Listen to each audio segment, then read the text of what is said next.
রহস্যময় পৃথিবী, আর এই রহস্যের সন্ধানে কে বা না যেতে চায়।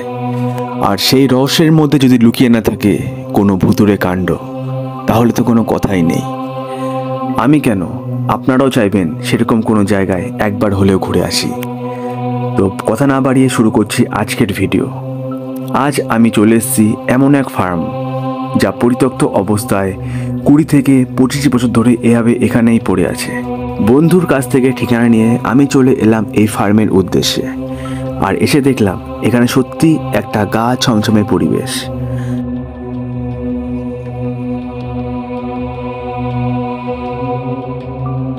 জয় শ্রীকৃষ্ণ বন্ধুরা, ফার্স্ট চ্যানেল তোমার সবাইকে আরেকবার স্বাগত জানাচ্ছি। আর আমার নাম সাগর বিশ্বাস। খুব তাড়াতাড়ি ভিডিওটা স্টার্ট করবো। আর এখন আমি যেখানে দাঁড়িয়েছি সেটা হচ্ছে একটা পরিত্যক্ত পুরানো ফার্ম।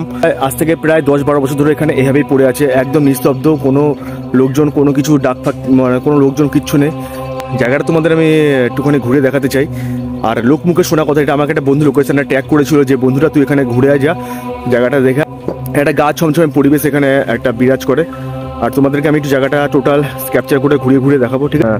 খুব তাড়াতাড়ি ভিডিওটা করতে চাই, কারণ আমি এখানে খুব তাড়াতাড়ি বেরিয়ে যেতে চাই। আমার নিজেরও মনে হচ্ছে একটা গা ছমছমে পরিবেশ এখানে। তো ভিডিওর সঙ্গে জুড়ে থাকো, দেখতে থাকো, চলো। না কোনো মানুষজন, না অজানা কোনো পাখির ডাক, এখানে কোনো কিছুই যেন কানে আসে না।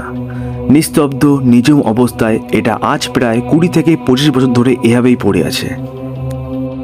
ঝুলমাখা পরিত্যক্ত দেয়ালগুলো যেন কিসের ইঙ্গিত দিচ্ছে, যেন আমায় বলতে চাইছে, হে অবুঝ বালক, ফিরে যাও, ফিরে যাও এই পরিবেশ থেকে, ফিরে যাও, এখানে ভুল করে আর এসো না।